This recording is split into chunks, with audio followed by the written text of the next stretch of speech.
You're unbelievable.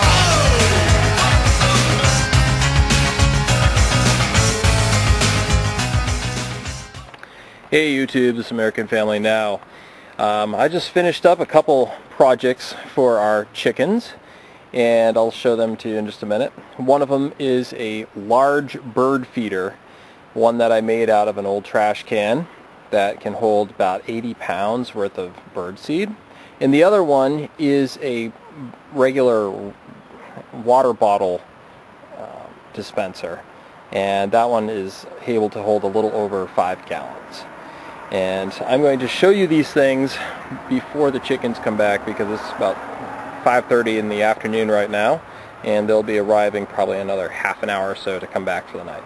So I'm going to give you a tour. Here we go.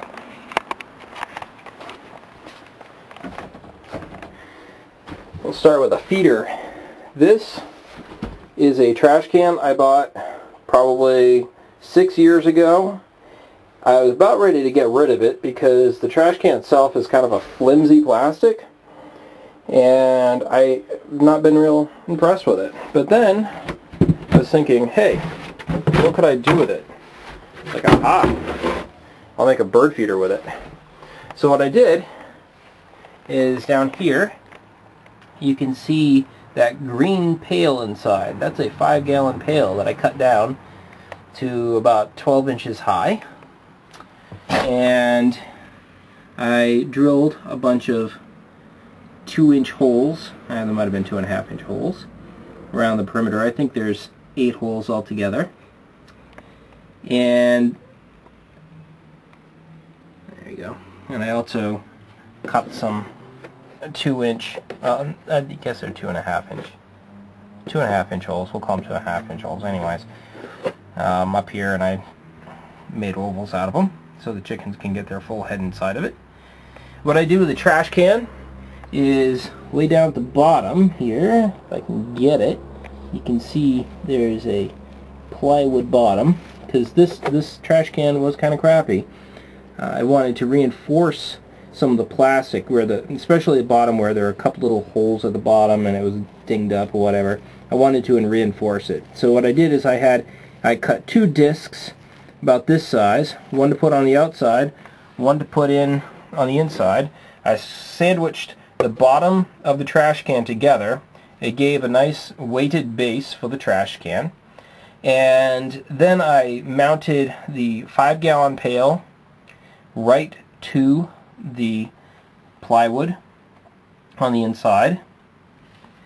And then what I did is I cut another plywood. I might not be able to show you that. If I do, it'd be really quick. But there's another plywood disc that goes on top of the pail that fits tightly against the outside, or the inside of the garbage can here. And it also has a good 8-inch hole in the center of it for all the feed to go down through and fill up the bucket, which then pours out the sides here to fill out the bottom of the trash can. And I wasn't sure. I was going to do a video as I was making it. I wasn't sure how it was going to operate, so I figured I'd test it out first and then make a video afterwards. But that's essentially what I did. And the only money I've spent on this thing was, I think it was for the screws.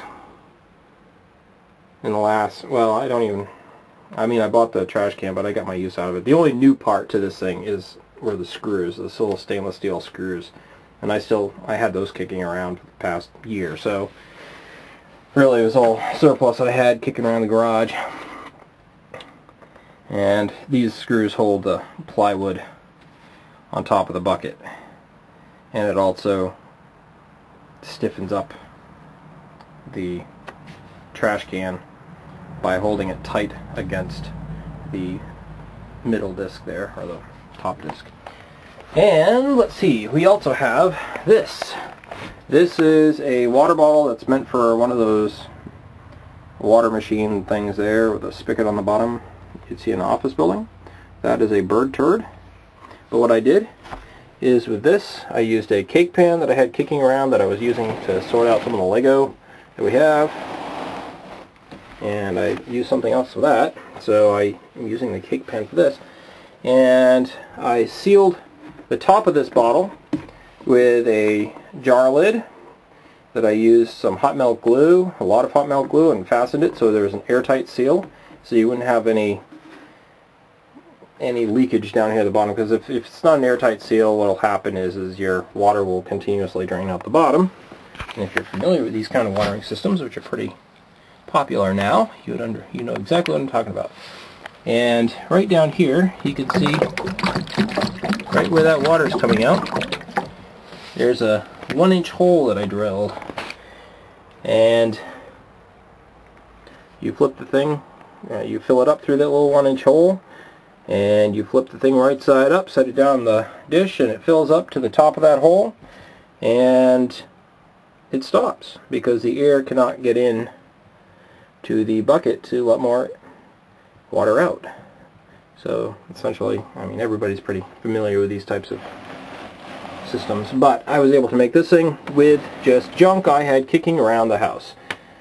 And now I don't have to worry about checking on my chickens if I should go away for, 4 or 5 days. The worst thing that could possibly happen is they crap in it a lot and put a lot of hay in there.